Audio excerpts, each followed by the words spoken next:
Yeah, I would love to introduce Yarrow from Pinax, and I'm really excited because we're going to be talking about Substreams today, which is just a really awesome technology that is really getting a lot of traction. And yeah, I'm really excited for this one. So thank you so much for being here, Yarrow, and yeah, take it away. Okay, thank you. Yeah, so my name is Yarrow. I'm with Pinax, and today I will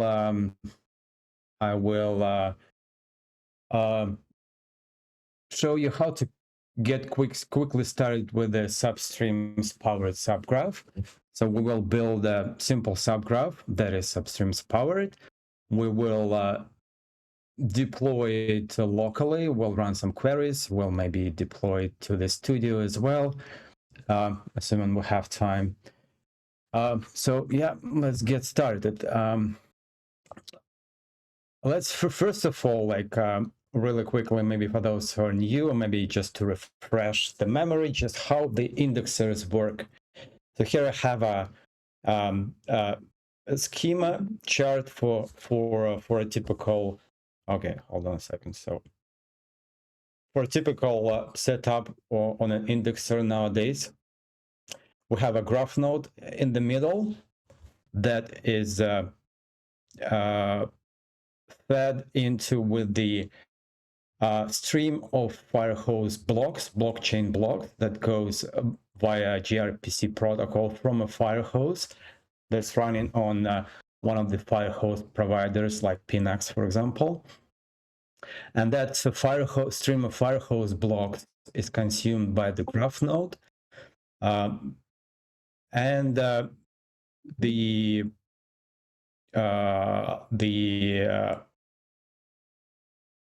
graph node, basically you deploy the your subgraph mappings to the on that graph node instance, and your event handlers and that assembly script code basically filter out and create entities that you care about while indexing your particular smart contract, and you push those entities into the underlying Postgres DB. Also, while doing that, you may make occasional calls to archive node.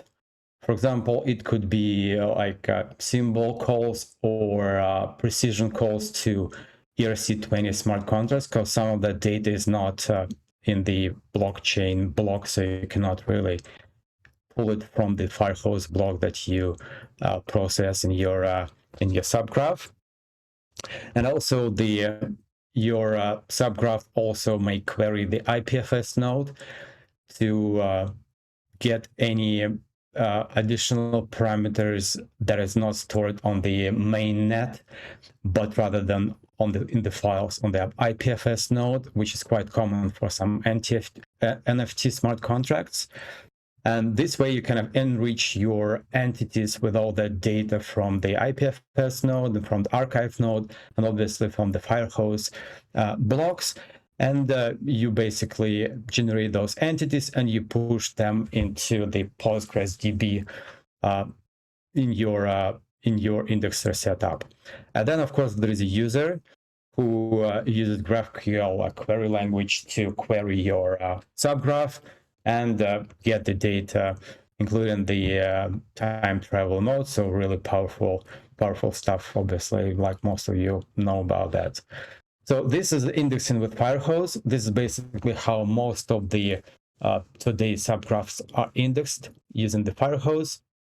And now come the substreams. So substreams is basically the next evolution of that blockchain data processing. And basically, we move that transformation layer from the graph node over to the firehose instance in the provider on the provider infrastructure.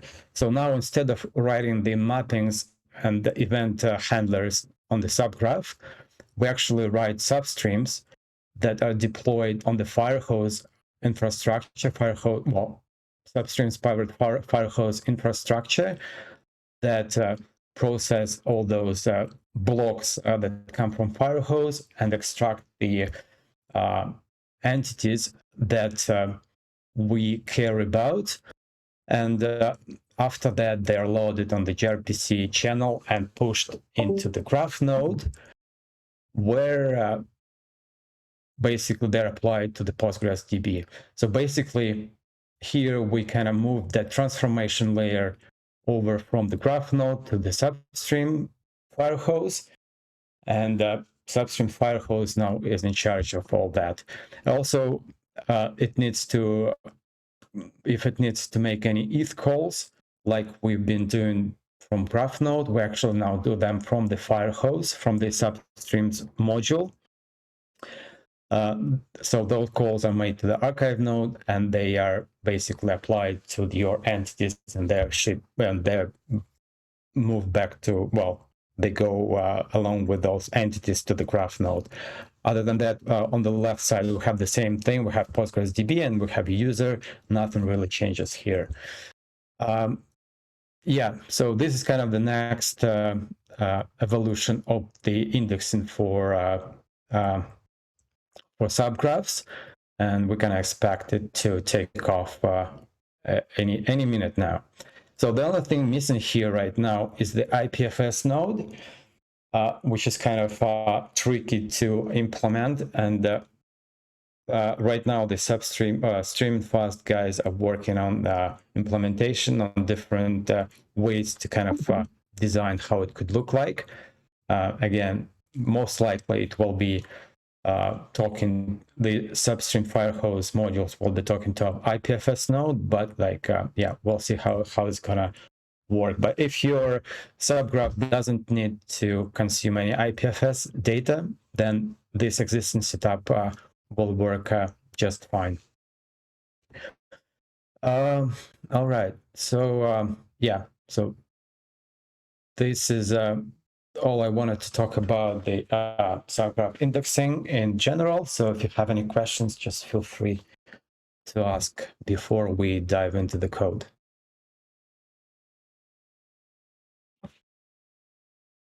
All right, no questions. So let's jump straight in. All right, so all right, so here I'm in the terminal. So let's make a directory and just go in there. And now we're gonna build that Substreams powered subgraph. First of all, like, let's decide what we want to image. So let's go to Etherscan, and yeah, I wanted to index one of the ERC20 smart contracts. So I don't know, any suggestions? We can go with the wrapped Ethereum. So let's do that. So here is the token smart contract, and we're gonna need it. So first of all, we're gonna run. So first of all, before we jump to the subgraph development, we will want to build a Substream project that we will kind of use to generate those entities. So to do that, we will use Substream CLI, and there is that command. Well, Substream CLI is basically your like Swiss Army knife when you're working with the substreams. It's a tool developed by Streaming Fast, and many people contribute to it with PR, so you're welcome to do so too. And this CLI has a bunch of different commands that you're gonna use to work with the substreams. Some of the most common are GUI and like run, pack, and others. So we are gonna run the alpha command. So alpha is basically just contains a bunch of subcommands that are not public, not like fully released yet. So we're gonna use the init command. That's gonna real quick. We can only we're seeing Etherscan right now. So oh, okay. I'm sure if you have the right screen share. Okay. Sorry about that. Yeah, I'm gonna have to share the window.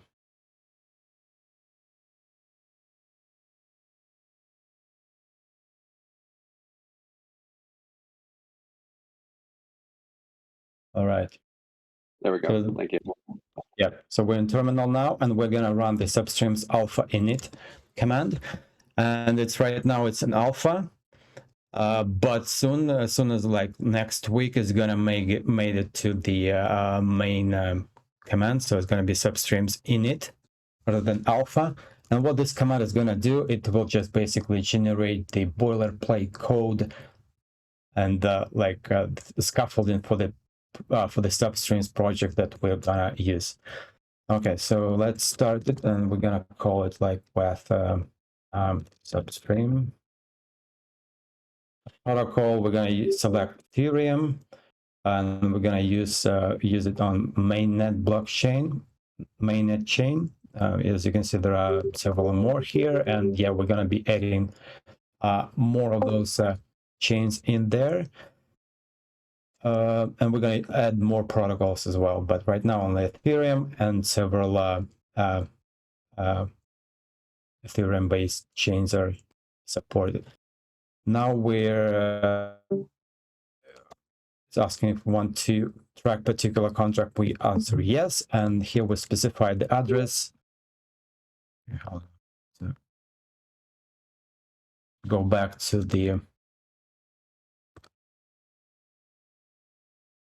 Etherscan and copy the address here. So I'm going to just enter that. What it's doing right now is just pulling the ABI and creation block of the smart contract to be able to generate all those all that code that we're going to use next. Okay, so we got it. Let's go in there. What we got? Actually, let's run code, VS Code, and see what we're dealing with here. Okay, so here is the basic Substreams project. We have the Substreams YAML. So this is the manifest for the Substreams, and it contains some of the sections that kind of define our substream. If you're not familiar with that, you can always go to the Substreams docs. They live right now under substreams-streamingfast.io, but I think they're going to be, maybe they're already merged into the Graph docs on the Graph docs website. So there is like plenty of docs here, different examples, and so on. Examples, cookbook, CLI reference, and all the module descriptions as well. So yeah, right now we're not gonna spend much time on the Substreams code itself, but yeah, here's what we have here. But the most important here is the module section. So basically this module section defines all the modules that we are gonna use to transform all the blockchain data from Firehose, from blocks, into the entities that we're gonna push into the Graph node, okay, so yeah, this is a basic substream, and actually right away we can run. There is yeah, we go back to the make file. There are several make targets that kind of make it easy to run, and we're gonna run the GUI target that will compile our substream WASM code, and it will run the substreams GUI substreams GUI command. That's going to take our substream manifest and will try to stream the map events module from our substream. And map events is basically if we go to the Rust code, this map events module, this is the handle for that module, basically generates a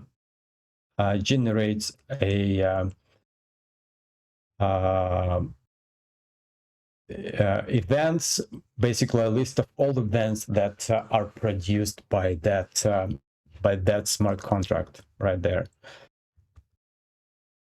And we'll see what we can do next with it, how we can like transform those events into the entities that we can later push into the graph node. So yeah, this is Rust, so it may take some time to compile, but this is kind of the price you pay for that low cost abstractions and memory security that we will kind of enjoy. This kind of needed because we are running this WASM code on the provider infrastructure, so we don't want the provider to kind of suffer from our bad code, which is why kind of Rust is the language of choice for Substreams development. Although like right now, there is some talk like to use other languages, so even with JavaScript or TypeScript or assembly script, but this is kind of in development right now. All right, so here we are in the Substreams GUI. So this is just the CLI GUI that kind of shows us all the events that happening that are extracted by our Substream module. And actually, as you can see, there are no events going on. That's probably because the smart contract was deployed, and then it just took some time to actually people start using it. So actually, I'm gonna bump up the initial block here to like say 10 million. So after 10 million, I think it should be more widely used. So let's run it again. Yeah, and as you can see, there are many more events we can in this CLI GUI. You can like navigate through all the blocks, and you can see all the events. Yeah, and as you can see, like in this block number 10,063,000, we have a couple of transfers. Next block we have some deposits. We have a few transfers as well, and so on and so forth. So yeah, our Substream is working, and we can see all those events, but we still have ways to go, well, before we can push it into the subgraph. And to do that, we will have to add a new module. So in our case, that would be a module that is conventionally called graph out. So this is the module that will be consumed by the graph node. That would be a map, initial block 10 million, then you've got inputs. So for inputs, we're gonna take map module map events. So basically we're building a like pipeline. Here we take outputs of the map events module and we feed it into the graph out module. And then we get output for type. Okay, for type, actually, I'm gonna have to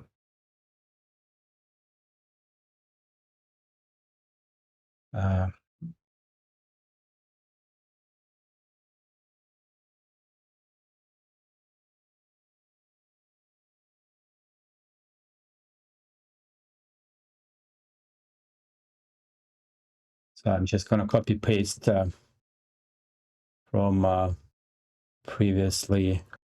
Correct. Okay, if I find it. Hold on. Where is it?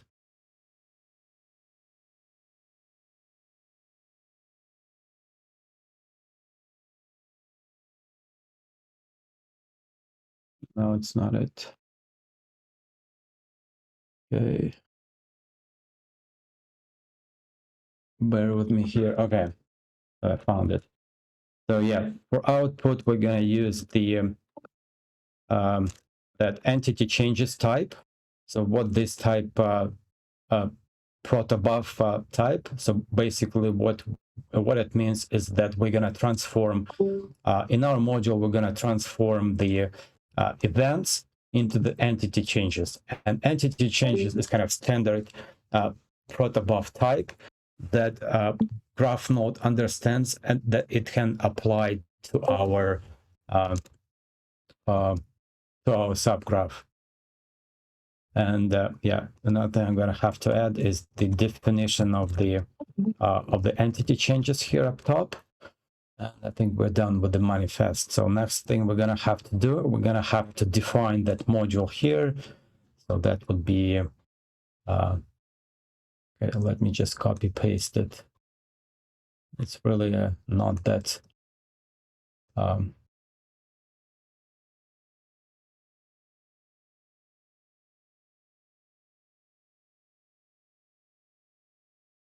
not that big. So here we go.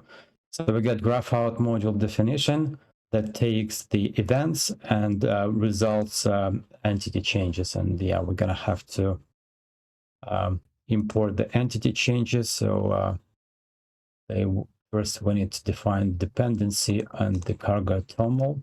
So this is like a package JSON for Rust, for those not familiar with. And now we need to define the entity changes here. Use entity changes. All right.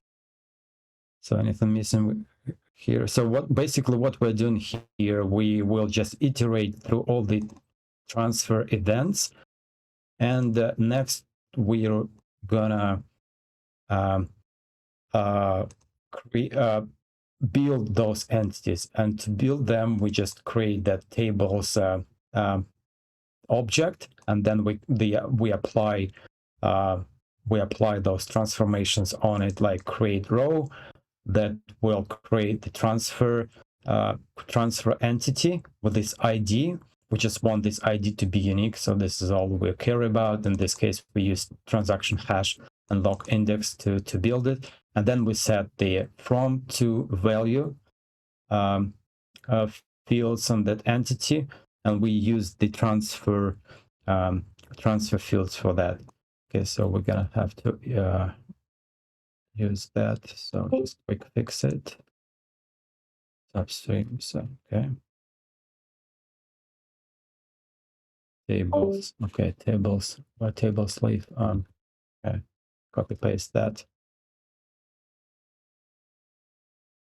All right, tables. Okay, now we got error here. So that's probably because wrapped Ethereum uses a different schema to store the from to. So for from there will be source, destination, and for value that would be what. All right, so looks like no errors now. So let's try to compile it. So make build and see if it works. Okay, it worked. So now we build it, and yeah, now we want to test it. And actually, to test it, I'm gonna just create a new make target. So I'll just call it graph. And instead of streaming graph map events module, I'm going to stream graph out module. And let's run map graph make graph target. And we'll see if we actually see any entity changes being emitted by our subgraph. So again, what happens here is that our Substream CLI deploys that WASM that we just built along with the manifest on the streaming fast or Pinax Substreams powered Firehose infrastructure. and this is the data that we get from there. Yeah, and as you can see, okay, so graph out. Okay, hold on, we need to, yeah, so graph out, and actually, yeah, as you can see, we're already seeing some entity changes, like for example, here we're creating the transfer entity with the from, to, and with the value that's been transferred. So now we build that Substreams module that we will feed into our subgraph. So we're almost there. The last thing we need to do, we're gonna make a pack. So what this does, it will package our module along with the manifest into that SPKG file that we can provide to the subgraph, so that it knows how to talk to our substream. So yeah, we wrote it into this SPKG file. All right, so we're done with the Substreams project, and next we're gonna do, we'll actually build the subgraph project. So to do that, we will use graph CLI, and there is that init command. So similar to Substreams, but for graph.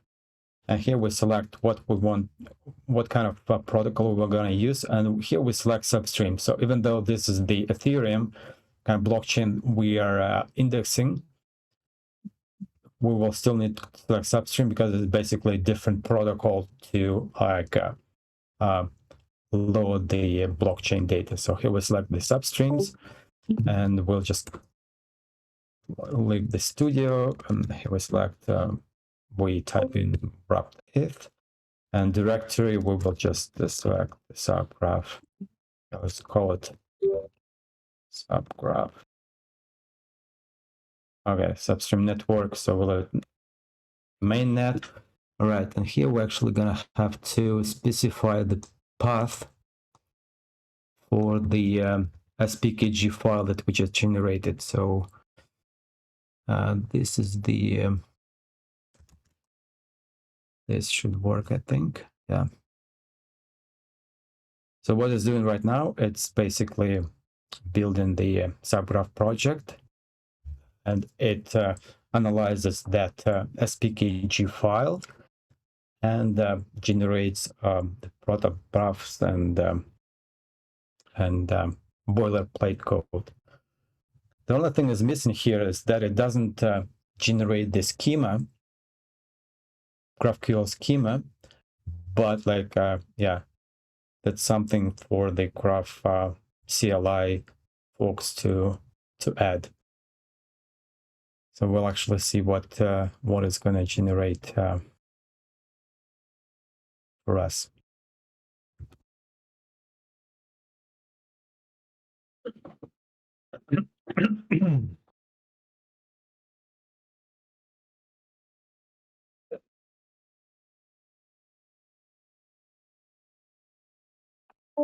Okay, while it's building, any questions so far?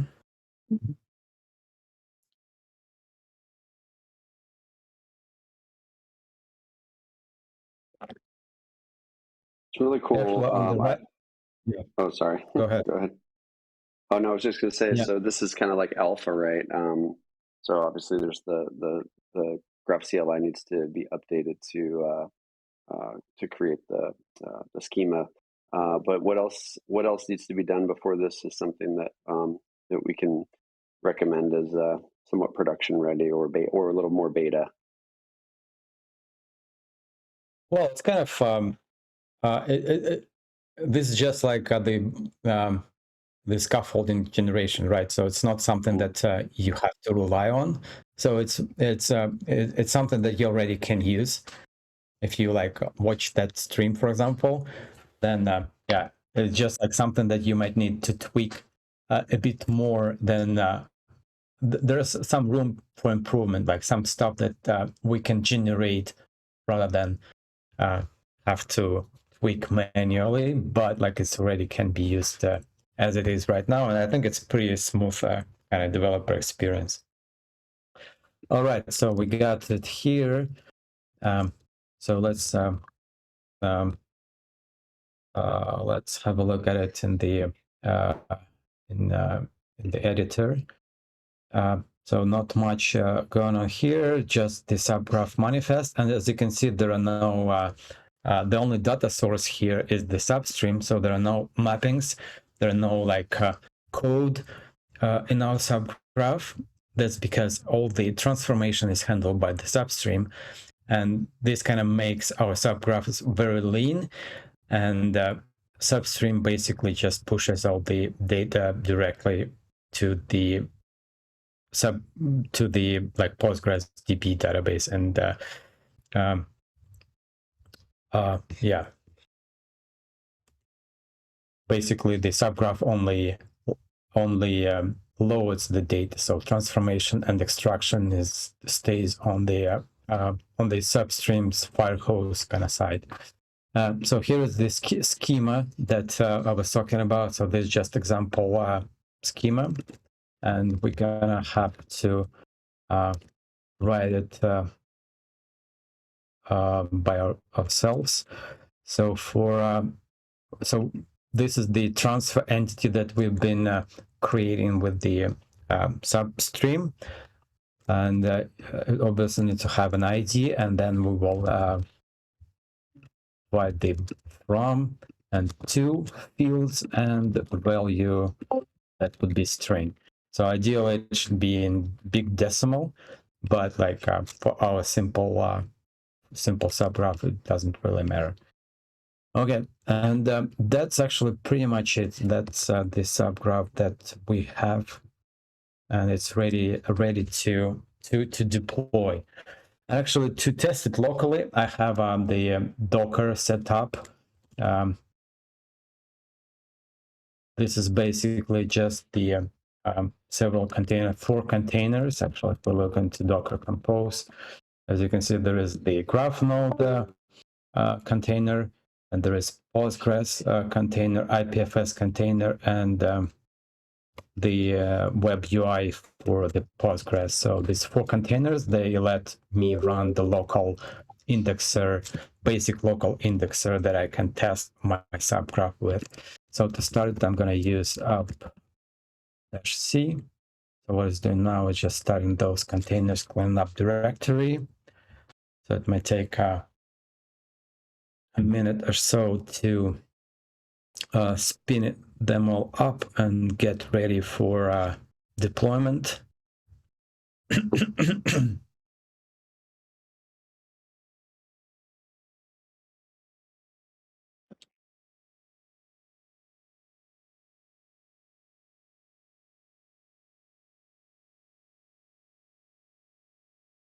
So we're just waiting for the graph node to give us a go-ahead log message. So yeah, that should be it. So it started, no errors. All the containers seem to be running. So we can now try to deploy our subgraph. And to do that, we will use the, let me JSON so we need to do the graph build first, and then we do the deploy or create local, and then we'll do deploy local to deploy it locally. So we'll do build. Okay, so it's built, then we do create local, create it, and then we do deploy local. So that now we just provide the version label and wait until it's deployed. So it's deployed, and now our subgraph, our graph node is gonna connect to the provider, the Substreams provider. Again, the streaming fast could be Pinax, or maybe it could be your local firehose, and it would start to consume the outputs of that graph out module that we just built, and it will apply those entity changes that we kind of define. So whatever you see here, like applying 2, 3, 4, 5 entity operations, kind of shows you that it's working fine. We're right now at block number 10 million, 1,000 something. So it's progressing well. So yeah, going well. It's been indexed right now, so it's gonna go all the way until it reaches the head block of our blockchain, and then it'll just keep going as it's been indexed. So let's open the GraphQL interface, and yeah, we should be able now to run some queries here.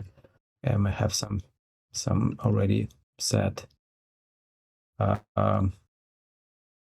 So got transfer. So yeah, let's run this query to get transfers and all the fields in it. All right, so far looks like it's empty. So that's probably because it kind of busy consuming stuff, and when it's in this mode, it kind of commits the entities into the PostgreSDB database, like sporadically, like every, I don't know, minute or two, so that it doesn't waste time on that operation. So yeah, it should, let's see if it worked now. Yeah, now it committed some of those entities, and as you can see, we see a bunch of those. And yeah, with GraphQL, you can request like list of transfers based on the block number, so some time travel query like this. Okay, so it says that it hasn't been indexed to that block, so I will, yeah, different block. Or you can run like transfers where transfers from is this address. So basically we will get all the transfers where that coming from this address. So far nothing, but yeah, eventually they will show up. Yeah, so this is it. Looks like our local setup is working just fine. No issues there. And yeah, we can actually try to deploy it to the studio. So to deploy to the studio, we do yarn deploy again 001. Okay, we need to create it first, right? So studio.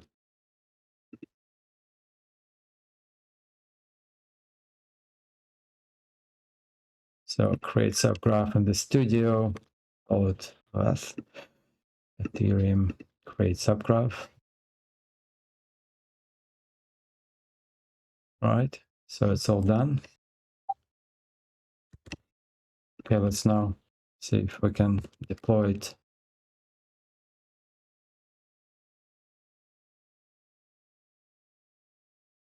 Yeah, looks going well. And we're in the studio, and we'll see how it's going. So it's now deployed, and I think it's gonna start indexing it now any minute. Actually, it's already syncing. We're at 56%. That's because we started from 10 million millionth block, and under where would be yeah, under logs you should see the newest first. We'll see if it actually started indexing that. Yeah, actually it's already at 10,738,000, and actually we can go to the playground and we can try running some queries. So transfers, yeah, it's already working. So we can already use that GraphQL endpoint for like our development purposes. Obviously, this is not like production endpoint, but like if you want to deploy it to the decentralized network, you just do publish and do the whole thing with the deployment to Arbitrum-1. All right, so yeah, this is all I had to say. And if anyone have any questions, feel free to ask. Thank you so much, Yara. That was really awesome. And yeah, I think this is going to be really useful actually for people at the hackathon too this weekend. So I'm going to be telling them to use this if they want to try Substreams. So does anyone have any questions for Yaro?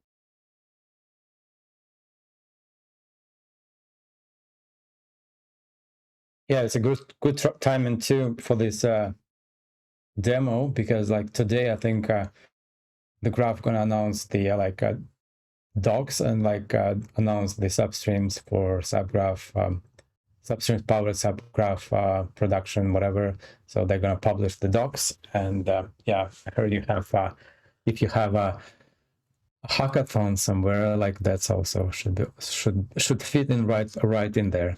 So yeah, I think this process already pretty smooth. Obviously, this was a really simple subgraph. The index is just the transfers of the ERC20 smart contract. Your real life subgraph is going to be much more complicated, I guess. You will need to use different modules, because we use just two modules that one of them consume the other one. But in real life, you would have different types of modules that would kind of talk to each other. And actually, let me see what typical module, typical substream looks like.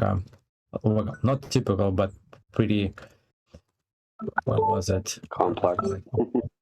Yeah, really complex. In this case, it's a Uniswap. So this is like one of the most complex subgraphs of theirs. And as you can see, there are really like a web of those modules that consume each another one. You see all that, every single block here is a module, and they like connect to each other, and then eventually they converge into that graph out module that can be consumed by the subgraph. But yeah, it can be really complex to build something like that. And but yeah, all the docs are there, and you can start simple and eventually build it out into something more complex, and that indexes all the different different metrics in there of your smart contract. Okay, any questions? Last call for questions. Anyone? This Great. is where the waiting music plays. Where our soundboard producer? Yeah, we need some Jeopardy music.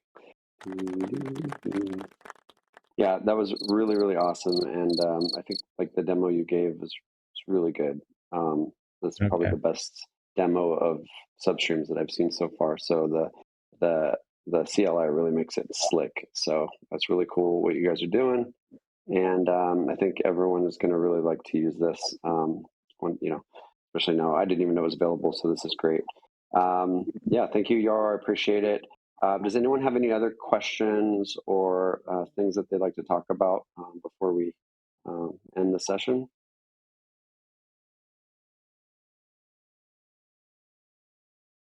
No? Okay. Well, thank you guys again for joining the session, and I really appreciate you all taking your time. And yeah, again, this will be posted on YouTube, and if you guys need to reach out to me about any opportunity for speaking on here, please do. I'd love to see what you guys are working on. So thanks, guys. Have a good rest of your day.